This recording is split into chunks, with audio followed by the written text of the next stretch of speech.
Well, good evening, everyone. My name is Dominique Grate, and I'm the fiction nonfiction editor here at Doors Ajar Literary Magazine. And we're so excited about this evening summer reading program. We're going to hear from many of our contributors. At this time, I'm going to kick it over to our editor-in-chief, Maxwell Bauman, who's going to tell us a little bit more about tonight's structure and flow. And again, welcome. We're so excited to be able to have you at this event, Maxwell. All right. Thanks, everybody, for being here. We're here to celebrate the many of our authors from our latest issue of Doors Ajar Literary Magazine, issue 31, summer 2024, which has 42 contributors from all around the world. And tonight we're lucky enough to have 16 of these creative voices sharing their creativity with us tonight. But before we get started, just want to say, be sure to keep the space respectful. If you're not speaking at the moment, make sure you're on mute. The sound can be very sensitive. Other than that, I think I'm going to throw it back to Dominique and we can start this off. Thank you so much, Maxwell. At this time, I'm going to kick it over to Samantha Terrell to get us started with our first reading. Samantha. Thank you so much, Maxwell and Doors Ajar team. I'm so pleased to be here tonight, and hello to everyone. I have 3 pieces in this issue, but I'll read When There's Too Much, which is on page 69. So, when there's too much. I want to get lost, but there's not enough time to fall down in leaves, stay long enough for creepy things to find me. So I'm a thief, a repeat offender, stealing bits of memories strung up beside holiday decorations I neglected to take down, along with thoughts I need to convey, worded ever so truthfully for a soon-to-be email. And I'm also a liar, pretending presence, with a foot partway out the door whilst leaning in, with a mental notepad in hand but no pen, never knowing if I'll get back to the place where I can be lost or where I began. Thank you. Thank you, Samantha. I believe that would mean that move on from that, but a tough act to follow. I'm Joe Bisicchia, and I'm on page 10 with the work. Hopefully you guys can hear me. But before I say anything, I just want to say thank you on behalf of all of us, for sure, to Maxwell. It's one thing to write these poems. It's another thing to bring them to life. And as much as all of us write, we're just so grateful for you and for all publishers that put our work on paper. You're bringing it to life. Page 10, somersaults. Somersaults. Sometimes it's just this, a swirled haze from Superman's cape. Sometimes it feels that fast. Tucked in with a tight spin. World rolls right through it, this passing space, and summer zips on by. But so goes time. See, summer comes again.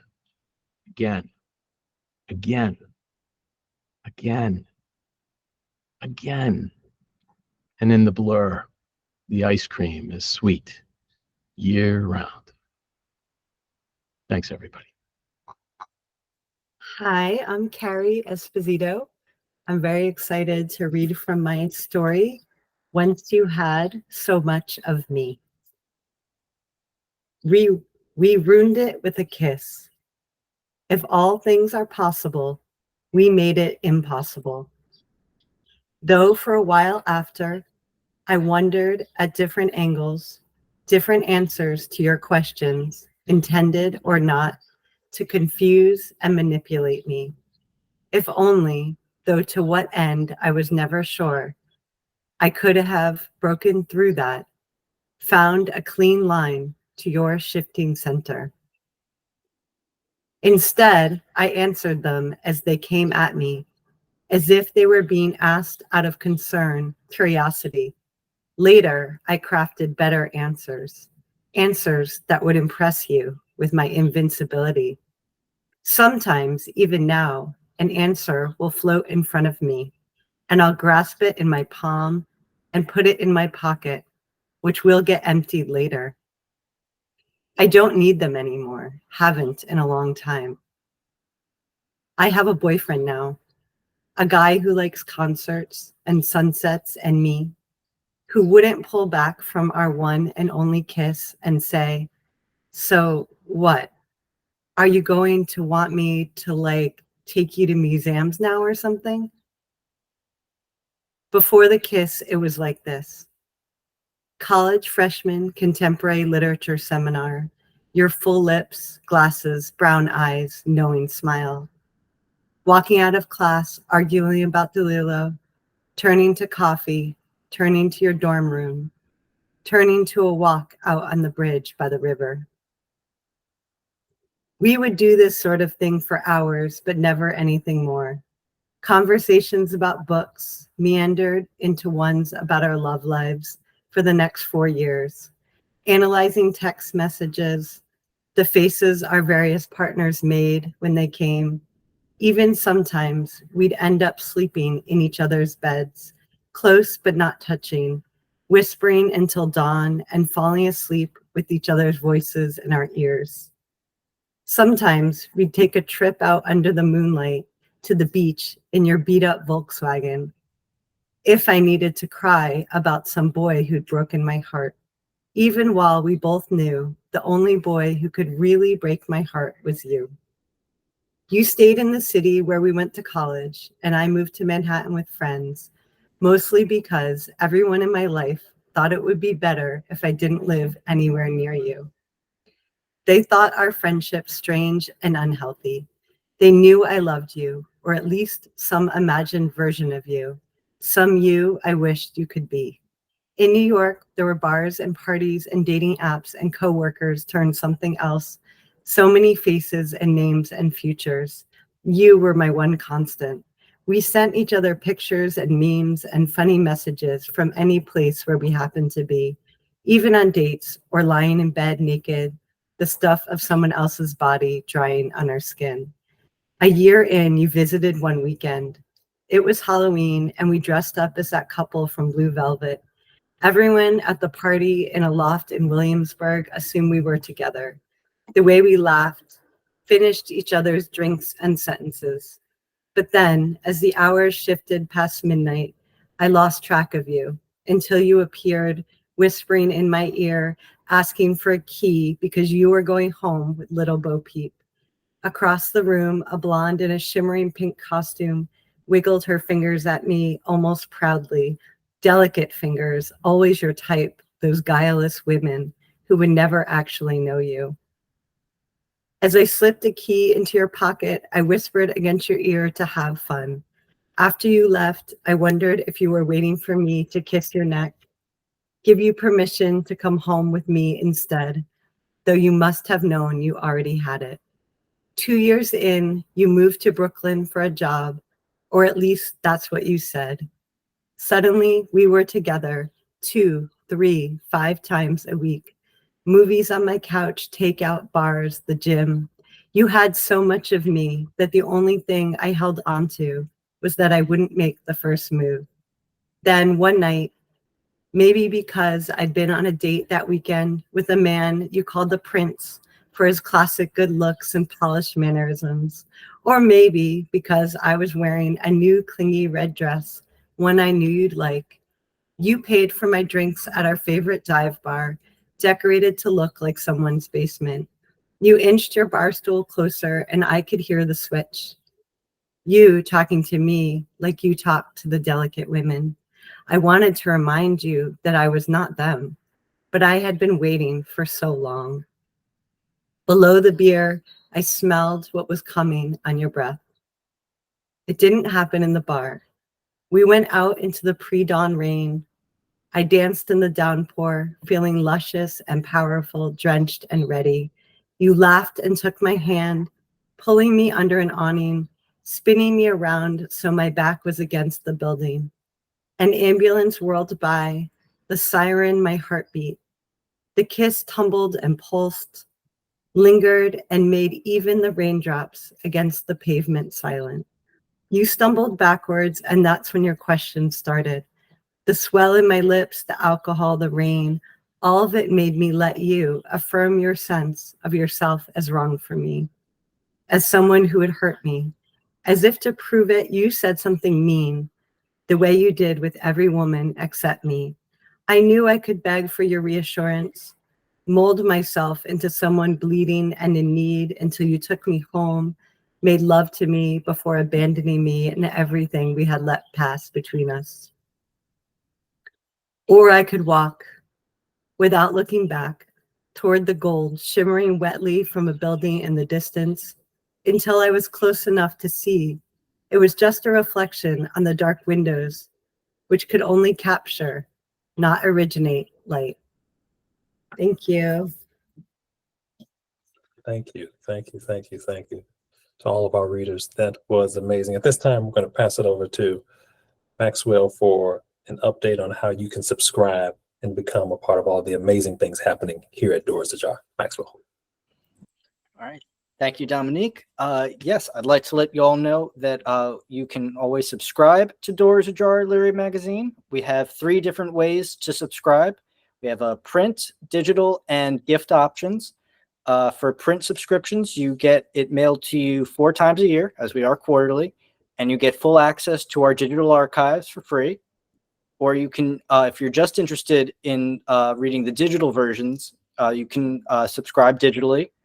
And if you'd like to share the gift of creativity with someone, you could always get a subscription for someone else. I'm going to include a link to our subscription page in the chat. And once this is on YouTube, it'll be in the description down below. All right. And back to you, Dom. Thank you so much. At this time, we'll hear from Billie Hinton. Billie.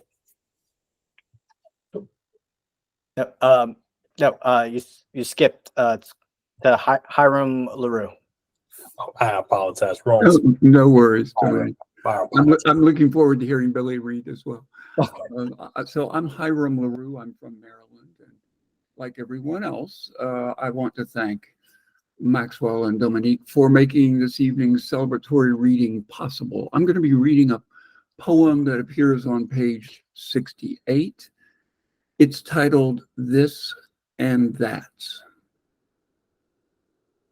The truth is, I don't want you to understand me, or figure me out, or even believe me. And I really hope you don't try to feel like I do, or wonder about me, or second guess me. There's no need to, because I was never made to be here. I'm between all this and that. While you have both of your feet on the ground, and you have all of you fully and enough. If I'm beating around the bush, then let me say it in a way that's simple. Friends and lovers are fine enough, but whistling is so much better. Thank you. So my name is Scott Waters. I'm going to be reading from my poem called American Beauty on page 39. Just a brief bit of background. I recently visited my hometown of Newcastle, Indiana for the first time in 30 years, and was surprised to find out that Newcastle had been the rose-growing capital of the U.S. back in the early part of the century and was completely destroyed by a tornado in 1917. So I never knew that history about my hometown, and so it inspired this poem. American Beauty. In my hometown, locals with bad teeth and flabby tattooed arms fill their carts with frozen food at Kroger. A corner of dark red bricks is all that's left of the old Chrysler plant. Weeds grow from crumbled asphalt on the elementary school playgrounds, and 70-year-old monkey bars offer flecks of peeled paint to the humid July breeze. But there's a hipster coffee shop in the old Courier Times building, a craft brewery opening soon next door, music and dancing on fourth Friday evenings at the New Arts Park on Broad Street. And guaranteed, some Hoosier entrepreneur is figuring out how to make Newcastle the Rose City again. Her soft pink hands coaxing an American beauty out of black backyard soil beneath a rusted clothesline pole. The first petals opening blood red beneath a hazy white Indiana sky. Thank you. Hi, my name is Burcu Seyben, and I really want to thank Maxwell and Dominique for making this possible. I'm just so inspired by all of the work that people are reading. And my piece tonight is going to be vignettes of him. And here we go. It's a creative nonfiction piece, by the way. It wasn't his looks, no, not the cowboy boots or the cowboy hat, the long blonde hair or the blue eyes. The curled, thin, simpering mustache. No, thin voice, always ready to crack a cute but smirky joke. No, none of that. It was mostly the fact that they were so out of context. They didn't fit into this plaza cafeteria where everyone dressed pristine clean and pristine chic and looked extremely Turkish, with pride as their tags. The new salad bar at the center, people mingled and showed off what they ate to each other. He stood aloof, eating a classical Turkish toast with cheese and pepperoni to contrast the vegans and strengthen his defiant image. He was trying to be the most authentic brand. Only out of his coolness, or with pure coincidence, he sat by me, the new B, FOP from the US. A boat ride in a city that has two sides, two cities in it, which kept looking at each other from the two shores. With the bull running in between, the legendary strait alluring for fools who were lovers, lovers who were fooling. Had lived in the city, had never used that boat before, the bigger ones perhaps, feeling nostalgic. The boat cradled my homesickness that he sated with homemade sarma and a champagne in a picnic basket, to be popped looking at the Maiden's Tower. Tower of Leandros, he would correct. Had never looked at it from this side, a wooden tower protected by a stone wall with a bulwark still there, under the water, a Byzantine defense against the Ottomans. He first told the story and then the legends. The two famous ones about the princess bitten by a snake and Leander losing his light and getting devoured by the current. The evening was well staged for the estranged returnee who was ready to be enchanted by an oriental hallmark, an epiphany. The Istiklal Street. It wasn't on the Asian side of the city, it was on the European side, another touristic attraction, not for me. The street was my teens. It was where I had first theater production, had fallen asleep on a restaurant table where my parents had dinner with their friends after a performance, had gotten drunk in the same restaurant 10 years later with my dad the night before the National University entrance exam, had watched the best independent movies, Kieslowski's Three Colors, which taught me the sound and vision of melancholy, had devoured The Name of the Rose the day it was released in an Italian-sounding cafe and swayed to the doors next door, my kingdom for a cowboy. He wouldn't find anything to surprise me here. He did. He found a place. It was a nightclub in once a historical location, a hammam, a restaurant, a small church, or all but at different times. Bunch of his plaza people dancing first to electronic music and later to the most popular and banal Turkish pop. The club or the people didn't belong there, neither did I now. Crying hysterically, calling again and again, leaving countless messages to his phone. When had I become so possessed? I'd wanted to be a bait. I wanted to add to his chill, working in a cubicle seen from all floors of the plaza. I'd sensed his eyes on me from day one. I'd stood out as this new entity that needed to be discovered, like a new entry that they would add to the salad bar. I'd wanted to lose, but not in this way. not by having to listen to a gossip about his proposal to a coworker a few cubicles away.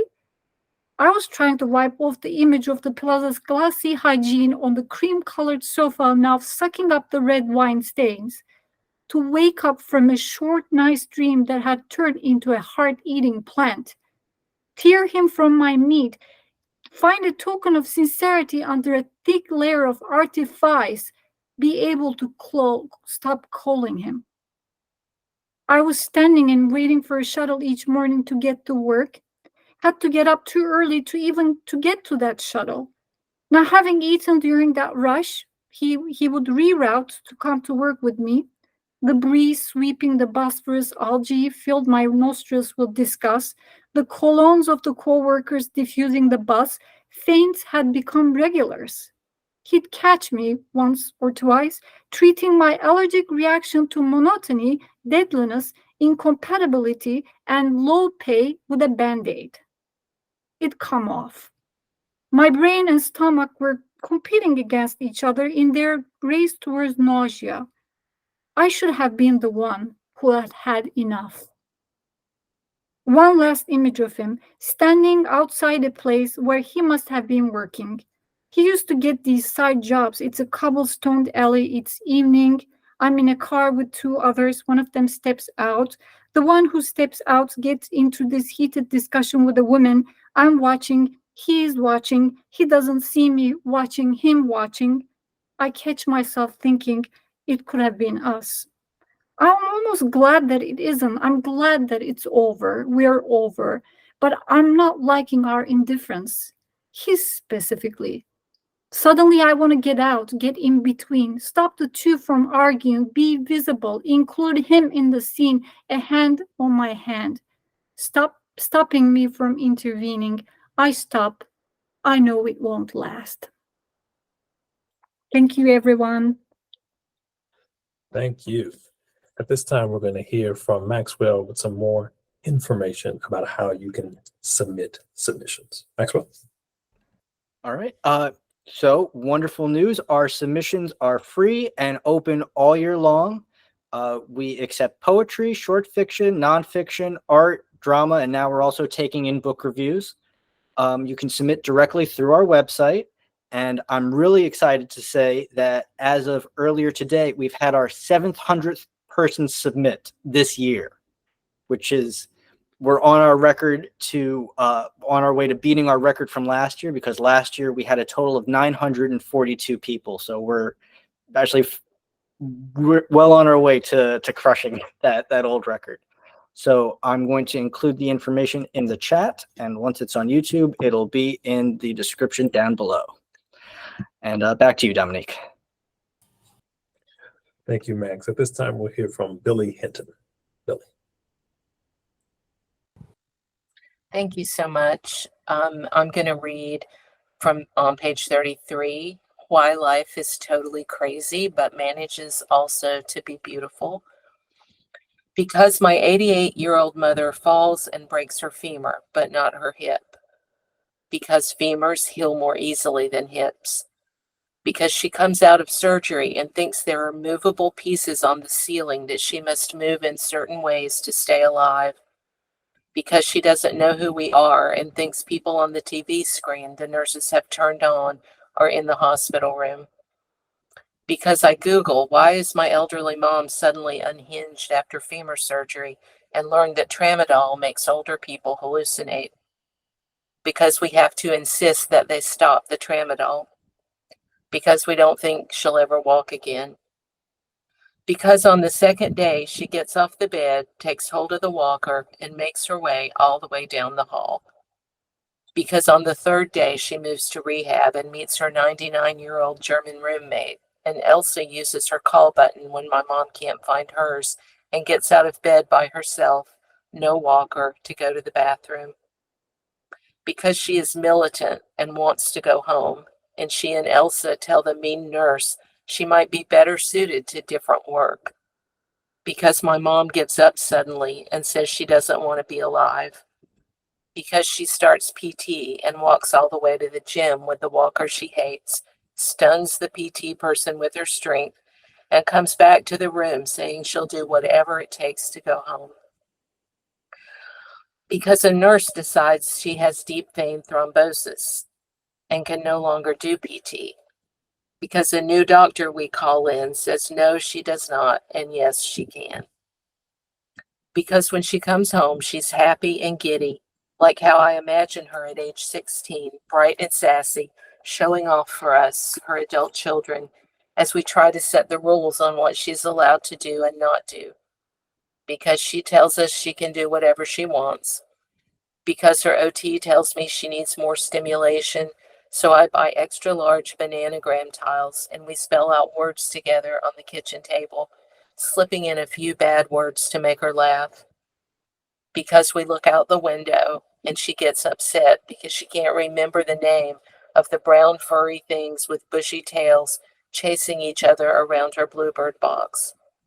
Because I spell out squirrel with the tiles and she smiles as big as the sun, and I write this word down on her notepad so she can look at it anytime and remember what they're called. Because she wants to go through old boxes of photos and can't remember all the names. Because I can't remember some of the names either. Because I realize there is so much we have lost. Because I didn't ask her all the questions years ago. Because my young adult children aren't asking me all the questions now. Because she's upset and embarrassed that she hasn't written back to her relative and friend Norma for over a year. Because I bring a beautiful butterfly card and say, let's write to Norma right now. Because my mom's memory is fading and she wants to tell Norma everything, but can't fish the words through the language center of her brain. Because she rambles nonsense so fast I can't keep up. Because when I tell her to slow down, she says this: just tell her I love her and I hope she still loves me. Because that's all any of us really needs to say. Thank you. All right. Hey, everybody. I'm Connor Watkins-Xu. My poem's on page 120. And I've lived in Seattle for about 2 years now, but this is a poem I wrote pretty soon after moving here. Dominique, or when I had nowhere to be. All that comes are tired towers and hazy roads, forests mold to a grand green and mountains bright and brief. The light's not as distant as expected, but the singularity persists. Anything is mine if I alone can lug it up the stairs. Here they can't get enough of nature, but I'm sick of it. I think I lack the will to pass on. Stagnation is the shadow over all the cities I've run off. I miss the friendships that lasted all day, erupted from impulsive phone calls that never sounded my alarm. I didn't mind driving. My green car, named Dominique, didn't try to kill me too often. Transmission more resilient. She took me to Wood Avenue, the East Coast, always expired tags, and windows down to keep the sweat within reason. Thanks. Hi, I'm Kailey Tedesco. Thank you so much, Maxwell and Dominique, for having me. I'm going to read, I have 2 poems in the issue. I'm going to read my first poem, Fortune Machine 1, on page 95. And these are inspired by like those fortune machines where you get the little card at the boardwalk. So it's kind of in that format as well. Your fortune. Life reels stretch gum chew. Lock up your dream before it unfuzzes. Look to the gutted antler. Lake constellations mark your mind's roadkill. What have you done with what you stole in the cicada silence of a no vacancy? Basket your ideas now. Tuck them without the comfort of a blanket or pillow. One day, the time will come for you to act on the dust siring all the windowsills. The sun shines, but today it is not yours. Play again. Lucky numbers 10, 17, 36, 41, 89, 92. Thank you. Hello. Thanks again to Maxwell and Dominique for making all this possible, and putting together these beautiful issues. I mean, it's a privilege to be appearing in the pages. I'm Peter Lilly, and I have 3 poems in this edition. And I'm going to read my middle poem, Bewildered, which is on page 66. Bewildered.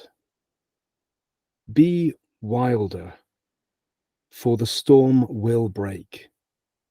The humidity will burst in rainfall and cool the pebbled path. Find the unsmooth stones, the untrodden ways. Walk where life resists your linear progress, with briars and berries, bracken and contours. Find the thick forest, dense with mushroom spores and echoing croaks. Breathe the ancient mist of the boreal forest, the green crown of this globe. Taste the untilled, thriving darkness and forget. Thanks. I'm Michael Thériault, and my story, my short story, At Whose Door, is on page 18. It's a little thing from my working class neighborhood in San Francisco, the Excelsior district. At whose door? Paco knows my hair. Quick math, my head's been in his hands 120 times in the 30-odd years I've walked to his shop on mission. I've stayed away lately because, but I haven't gone to nobody else in the neighborhood or nowhere. I've just let my hair get a little long. But this morning my wife reminded me, our family's big, there's always something. Funeral and baptism this weekend, and she don't want me scruffy. Getting cleaned up for things like that. That's how you usually put life and death in a barber shop together. So here I am walking to Paco's, and I'll go to her family's things. Not that I'm looking forward to them. Last time, barbecue at her brother's. Her kids, sisters, husbands, kid brothers were there. David and Daniel trying hard to be, don't even look at me like, we own these Frisco streets. I wasn't having it. Don't matter, 2 teardrops tatted under Daniel's eyes. And some say, one for him, one's for Soledad, one's for Quentin. It's been my city longer. They'd had drinks. I'd had drinks. Things were said. Can't be unsaid. But baptism, funeral, I expect they'll behave. I've promised my wife I will. Any trouble, somewhere else. I feel for Paco. I'd be amazed he opened again, but I know he needs the work.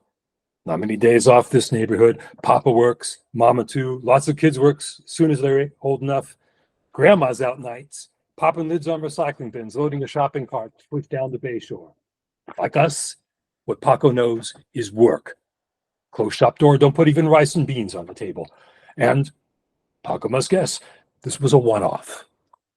They do come sometimes in waves. Like the air, across from our house, broad daylight. Things were said and, well, can't never be unsaid. Kid may be 17, and the back of his head shot off. Same year, block back of where I'm walking now, young dad, sweet wife, I guess she was his wife. Jesus, her smile when I smiled at their baby. He got called out from their in-law apartment around midnight, and they put a few rounds into him. Ended him. What's this? GMC rolling slow next to me. I thought those tinted windows were illegal here. Move along, whoever you are. Same year. Kid 15, paper said, and that it was sword. Had his head near removed, right about where I'm walking now, not a block from my door. And sun's up, cops are ringing our bell and asking if we'd seen or heard anything. Which at 2, sound asleep. We hadn't. But most years, nothing like this. So odds are, no wave. I mean, you can't really say no, but everything in life you play the odds. Walk to Paco's, play the odds. Paco unlocks his door for business, detest his luck. Here's the old Chinese gals doing Tai Chi by the playground. 12, no, 13, speaking of luck. Movements like slow dance. All the women, same movement, same time. Little boombox playing music. That must keep them together. Times I've watched them 15, 20 minutes, seen them do a one-legged thing. The balance, Jesus, a thing to admire. Half must be past 70 and me not 60. And no way I balanced on one foot that long and make those moves. If only. If I imagine the reaction I'd get trying to join them. I've never seen a guy as big like me, crusty at the fringes, doing it I could join. Plus, philosophy goes with it, I think. Movement like prayer, balance and life. I'm not all on board with balance. Times you have to be over the top, doing what I do. I get a taper in my drywall crew, isn't getting as many as feet as he should. Or she, but no woman's been a problem. He hears it from me straight up. Nothing tender, and farther he's short, less tender I am. If this don't light a fire under him in a couple of days, I get him his money, and I tell him why before I send him down the road. 3 or 4, I recall. They really haven't liked this. Maybe hated me, like Daniel and David. They've had things to say. I haven't been dainty back. More things that can't be unsaid. Last one had some pretty specific things he said should happen to me. Live a life, get shit done, you piss someone off. What did the guy in Paco's chair do? Any different from me? Here's mission, left to Paco's, and here's the GMC, slow again. What gives? I picture it. Door opens, Paco shop has just the one. Guy steps in, close of the piece. And then in the white barber cape of the man in the chair, there's like a red flower getting bigger with a dark heart. Paco, he's got nowhere to go. Death comes to the door, and it's death and Paco, with nothing between but a chair and someone becoming a corpse. Every time the door opens still, he must wonder, are you death again? What thoughts? Here's the day turning nice. Fog already burnt off, no wind yet. Sky blue out, maybe way past the Farallones, blue, speeding toward Japan. Here, flock of pigeons, speeding too, turning, going nowhere, like spinning for joy.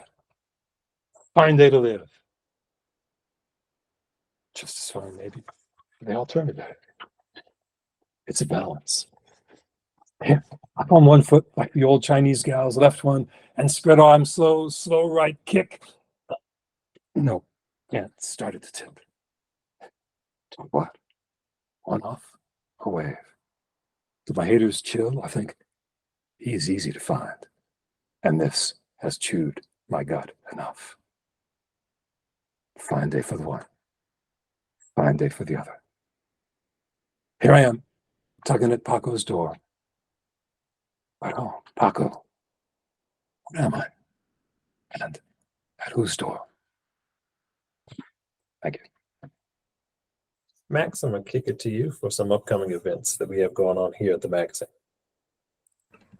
All right, everyone. I just noticed that I do need to update our events page a little bit, but our next big upcoming event, we're going to be at the NYC Poetry Festival on Governor's Island, July 13th and 14th. It's an all-day affair. It's free. It's outside. It's a really beautiful event. We did it last year, and it's a lot of fun. They have readings. Sadly, we won't have a reading there this year, but then the next big thing we have scheduled is will be AWP in Los Angeles, which will be March 26th through the 29th. Fingers crossed they'll approve our reading event, because that's going to be our 10th year anniversary reading event. It's going to be a biggie. And yeah, those are the big things we have coming up. I'm going to put a link to our events page in the chat, and on YouTube, it'll be in the description down below. All right, and back to you, Dominique. Thank you, Max. At this time, we'll hear from Eli Rahm. Eli. Thank you. Hey, everyone. I'm Eli. So I'm just going to read from one poem. It's on page 104, and it's called Eagle River. Eagle River is just a little town in Alaska where I was born. Eagle River. Because you need to begin where it's cold. Sun through ice, moose fur under the swing set. Here is more animal than anything else. Landscape, just another body. You're new, born wanting and furious. Inside your belly, a thick East Coast heat. You hold your hands over each fold as if to keep something molten from spilling out. You know this isn't going to end like you intended. Your hair made from the tongues of dogs. The sound of their barking fills every strand. Home to you, not a place, a hunting. Thank you. Hi, my name's Erin Ratigan. Thank you for the opportunity to read today. And of course, thank you for publishing this piece along with the other two that were in this edition. I'm going to be reading Going to Confession, which is on page 16. Going to Confession. If you listen closely and are very lucky, you might hear the songs of the trees, how they mutter and reach for one another like long-parted lovers, or the communion of the fungi who map the forest floor. This cathedral teems with life as no other can, yet so few of us are willing to offer our tithes. Here I give confession for the crows in their cassocks who grant absolution by moving on to another tree, another challenge, another conflict greater than me. And I remember how small I am and feel better for it. Thank you. Hello, everyone. My name is Jordan Griffin, and I want to say thank you to Maxwell and Dominique for having us here. I think anytime you get to read authors, hear authors read something that they actually wrote, it brings a new level to the work, and so thank you for that. So I will be reading from my story By Something, which is on page 86. By Something. My mother clicks her pen like she can't hear the way it screams. We've talked about her decision because I asked, because I wanted to know why taxes matter more to her than letting people be people. I am not yet tall enough to see over the counter, but I know her choice will say something I don't want to understand. Her paper reads, California Proposition 8, eliminates right of same-sex couples to marry, initiative constitutional amendment. Before I can stop myself, my lips move and the words that tumble out are ones I promised I would whisper only to my pillow. What if I married a woman? Would you still be against it then? She looks at me for a long time, at my face that is so much her and so much my father and yet my own. Her teeth work at her bottom lip. I know she's thinking about asking, voicing it between us, but neither of us can take that. She turns back to the paper and inks a large X next to the word no. In the 6th grade, my best friend is a girl with eyes the color of pine needles. She and I sit in my room talking about the questions we don't have answers for. Which classes will we take? Which friends will matter in 5 years? What our future boyfriends will look like? What if we never get boyfriends? We could always date each other. Her hand finds my shoulder and her smile says tag, and she stands like she's going to run out of my room. My hands catch her waist as I throw her onto the down sea of my blankets. Her ribs are ladder rungs under my fingers, and I press into them the way I know makes her laugh. On Monday, she won't talk to me. The first time she opens her mouth, it's to lean to the person next to her on the PE numbers and mutter the word lesbian, her eyes fixed on me 2 rows behind her. Her voice spills like oil into the student body. The slick of it sticks to my skin. It gums my teeth and traps my voice when the other girls ask if it's true. I'm gay on my mom's side, straight on my dad's. I am half, split, bifurcated. By something. In college, the boys don't like me unless they have girlfriends. Then I'm interesting. Then I'm worth the effort of leaning across a table, taking a long drink from a watered-down margarita, and smiling at the body sitting next to me. Dude, you are so lucky. The reply is a chuckle and an arm slung across the back of my chair. Not really. She says she's not into that. Maybe with enough drinks I can talk her into it, though. The girls don't like me either. A week before midterms, my lab partner scowls as she hands back my biology notes. The phone number I wrote at the top has been whited out with the correction pen she keeps beside her calculator. You've been with men. I can't even imagine it, she says. All you bi girls cheat anyway. On long nights, when I would stare up at the pinprick stars, a man named Roy G. Biv would come to my window. Sometimes we said nothing. Sometimes we spoke of colors that could not keep their promises. We lost touch when I moved out of that bedroom. And it's been a long time now since we've spoken. Every now and then, I wonder if he still remembers my name. Thank you very much. I'm Taya Sanderson Kesslau. And also, thank you for having us. It's really fun to hear, like you were saying, Jordan, other authors read what they've written. It's such a treat. I feel like it's my favorite way to hear poetry and story. So thank you for this opportunity. I have 2 poems. I'm going to be reading my poem Passing Through from page 82. I get to live next to a magical forest called the 100 Acre Woods, and this is a poem from that collection. Walking sometimes in the morning very slowly is the old man with the old face, skin drawn tightly over his sharp, stark features, the echo of a smile, eyes that look deep and see. A skeletal wanderer for now, on the paths for now, though not much longer until he departs to join the circlings of the tall, thin trees who know the secrets of all the forest comings and goings. Thank you. And thank you to each of you for joining us today. It's one thing to read something, as has been stated, but it's another thing to hear pieces come to life. And it's such a joy what we do here at Doors Ajar. I'm going to kick it over to our editor-in-chief, Maxwell, for final words. Maxwell, and thank y'all so much. Yes, thank you everyone for joining us tonight. Thank you so much for being creative, for pursuing your creativity, for taking chances with language and with story.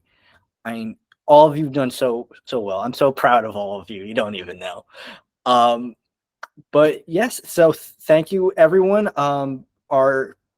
Our summer issue is on the newsstands in Barnes & Noble and Books A Million and indie bookstores nationwide. We're also in some airport bookstores as well, which is really, really exciting. So if you see a copy in the wild, be sure to take a picture and tag us. Our social media handle is @DoorsAjarMag on all platforms. And yes, thanks so much for being here, everybody. So that's a wrap.